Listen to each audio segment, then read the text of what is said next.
ভারী বৃষ্টি ও ভারতের ডম্বুর ও গজলডোবা বাঁধ খুলে দেওয়ার ফলে স্মরণকালের ভয়াবহ বন্যা পরিস্থিতির মুখোমুখি বাংলাদেশ। দুর্যোগ ব্যবস্থাপনা ও ত্রাণ মন্ত্রণালয়ের তথ্যমতে দেশের প্রায় ৮ জেলা বন্যা কবলিত হয়। ঘরবাড়ি, রাস্তাঘাট সহ অধিকাংশ অবকাঠামো বন্যার পানিতে নিমজ্জিত হওয়ায় মানবিক বিপর্যয়ের মুখে পড়ে পুরো ফেনী জেলা।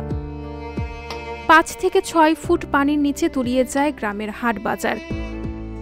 দোকান ও গুদামে থাকা খাদ্যশস্য সহ সব ধরনের সামগ্রী নষ্ট হয়ে যায়। ফেনীতে গত কয়েকদিনের ভয়াবহ বন্যায় দোকান ঘর ডুবে সবকিছু পচে যাওয়ায় নিত্য প্রয়োজনীয় পণ্যের জন্য হাহাকার চলছে। রাস্তা থেকে পানি নামলেও জেলা শহরের আড়তগুলো এখনও চালু না হওয়ায় গ্রামের হাট বাজারে পণ্য সরবরাহ বন্ধ রয়েছে। সাধারণ মানুষ আশ্রয়ন কেন্দ্র থেকে ঘরবাড়িতে এসে রান্না করে খাবার মতো নিত্য প্রয়োজনীয় দ্রব্যও পাচ্ছে না হাট বাজারে। ২১ আগস্ট থেকে শুরু হওয়া প্রলয়নকারী এই বন্যার পানি কমে আসার সাথে সাথে ব্যবসায়ীরা দোকানে এসে হাই হুতা শুরু করেন, অনেকেই কান্নায় ভেঙে পড়ে। এদিকে বন্যা পরিস্থিতির উন্নতি হওয়ায় মঙ্গলবার থেকে সাধারণ মানুষ আশ্রয়কেন্দ্র থেকে বাড়ি ফিরতে শুরু করেন। বাড়িতে রান্না করে খাবার জন্য হাটবাজারে গিয়ে নিত্য প্রয়োজনীয় পণ্য না থাকায় নতুন করে দুশ্চিন্তায় পড়েছেন সাধারণ মানুষ। টাকা থাকার পরও হাটবাজারের দোকানে চাল, ডাল, আলু সহ নিত্য প্রয়োজনীয় পণ্য না থাকায় কিনতে পারছেন না ভোক্তারা। চাল, ডাল যা আছে সবকিছু পানিতে ডুবে নেওয়ার পরে এখন টাকা দিয়ে কিনতে এসেও আমরা কিছু পাচ্ছি না। আমরা খুব অভাবে চলতেছে, অনেক খানা পাচ্ছি না, কোনো দানা পাচ্ছি না, কিছুই নেই। বাজারে গেছিলাম আপনার অনেক কষ্টের বিনিময়ে কিন্তু কিছু পাইতেছি না। পেঁয়াজ নাই, রসুন নাই, তেল নাই, কিছুই নেই। বাজারে বারবার কয়েকবার গেছিলাম কিন্তু বাজারে কিছুই, কোনো দোকানে কিছু নেই। এখন খামু কি পরিবার লই এটা চিন্তা ভাবনার মধ্যে আছে। কোনো কিছু এখন ফ্যামিলি চালানটা এটা আপনার করে গেছে। এখন দুই একজনের কাছে তো অল্প কিছু পয়সা ওঠে, বাকি পয়সা ওঠে অল্প সামান্য ব্যবসায় দোকানে বসবো, এইটাই আর কিছু নেই। ফেনীর ফুলগাজী উপজেলার প্রাচীন বাজার পুরাতন মুন্সির হাটে গিয়ে দেখা যায় চাল, ডাল ও আলু সহ পচে যাওয়া পণ্য সামগ্রী সরানোর কাজ করছেন মেসার্স মাখন অ্যান্ড সন্সের স্বত্বাধিকারী মাখন লাল বণিক জানান, তার দোকান ও গুদামে থাকা ৮-১০ লাখ টাকার পণ্য নষ্ট হয়ে গেছে। এখন নষ্ট মালামাল অপসারণে আরো ১৫ থেকে ২০ হাজার টাকা খরচ হচ্ছে। কি বলবো, আমরা ফকির হয়ে গেলাম, আমাদের কিছুই নাই। এই গুদাম এবং দোকানে পরিষ্কারের জন্য আমার কবিতে ১০-১২ হাজার টাকা গেছে। অন্নপূর্ণা স্টোরের স্বত্বাধিকারী মিঠু বলেন, মানুষ টাকা নিয়ে বাজার করতে দোকানে আসছেন, কিন্তু আমাদের দোকানের সব মালামাল পচে যাওয়ায় দিতে পারছি না।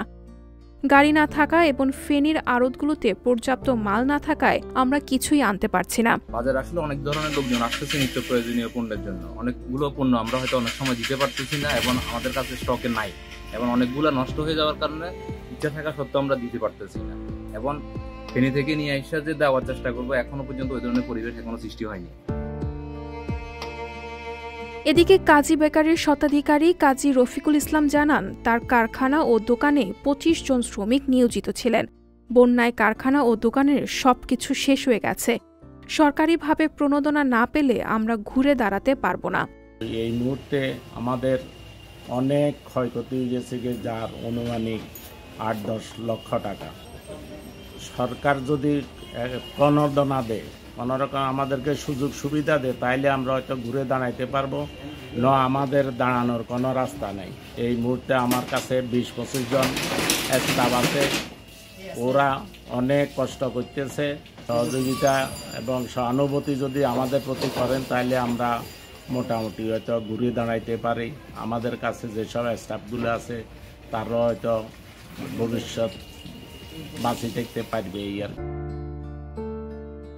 বাজারে নিত্য প্রয়োজনীয় পণ্যের চরম সংকট রয়েছে স্বীকার করে ফুলগাজী উপজেলা নির্বাহী অফিসার জানান, মানুষের পকেটে টাকা আছে কিন্তু বাজারে পণ্য নেই। পেট্রোল পাম্প বন্ধ থাকায় পরিবহন সংকট, ব্যাংক বন্ধ থাকায় ব্যবসায়ীরা নগদ অর্থ পাচ্ছে না। এমত অবস্থায় আমরা পণ্য সরবরাহ চেইন ঠিক রাখতে জেলা প্রশাসনের সহযোগিতা চেয়েছি। আশা করি শিগগির হাটবাজারে প্রয়োজনীয় পণ্যের মজুত নিশ্চিত করা যাবে। গত আকস্মিক যে বন্যাটি হয়েছে, সেখানে ফুলগাজী উপজেলার ৬টি ইউনিয়নই আসলে বন্যা কবলিত ছিল এবং প্রায় আমাদের ১,০৪,২৫০ জন আনুমানিকভাবে এই বন্যা ভাবে এফেক্টেড হয়েছে। এতে যেটা মূল সমস্যা হয়েছে, আমাদের এলাকাগুলোর বাজারগুলো পানিতে তলিয়ে যাওয়ার কারণে আমাদের বাজারগুলোতে প্রচন্ড রকমের নিত্য প্রয়োজনীয় যে পণ্যের সংকট সেটি দেখা দিয়েছে। পেঁয়াজ, আলু, তেল, ডাল, কাঁচা সবজি, শিশু খাদ্য, এখন মোম, ম্যাচ, আবার অনেকে হাতে নগদ টাকা আছে কিন্তু বাজার থেকে পণ্য ক্রয় করতে পারছে না। তো আমরা আসলে এই চ্যানেলে আমরা যোগাযোগ করেছি, আমাদের জেলা প্রশাসক স্যারের সাথেও কথা হয়েছে। আমরা আমাদের যে জেলা সমন্বয় কমিটি, সেই সমন্বয় কমিটি গতকালকে যে মিটিং হয়েছে, গতকালকেও একটি বড় একটা লট বাজারে এসেছে পণ্যের। তো পণ্যের যাতে কেউ সিন্ডিকেট করতে না পারে সেজন্য আমরা আসলে বাজার মনিটরিং কার্যক্রম শুরু করেছি, যাতে সবাই সুষ্ঠুভাবে আমাদের এই পণ্যর মূল্যগুলো নিয়ন্ত্রণে থাকে। ফেনীর সকল হাটবাজারে সাধারণ মানুষের চাহিদার আলোকে সকল পণ্যের যোগান নিশ্চিত করতে প্রশাসনের পক্ষ থেকে দ্রুত ব্যবস্থা নেওয়া হবে বলে এমনটাই প্রত্যাশা ফেনীর ভোক্তাদের। সংবাদ, ফিচার ও অনুষ্ঠানের জন্য ভিজিট করুন সংবাদ প্রকাশের ওয়েবসাইট এবং যুক্ত থাকুন ফেসবুক পেজ ও ইউটিউব চ্যানেলের সঙ্গে।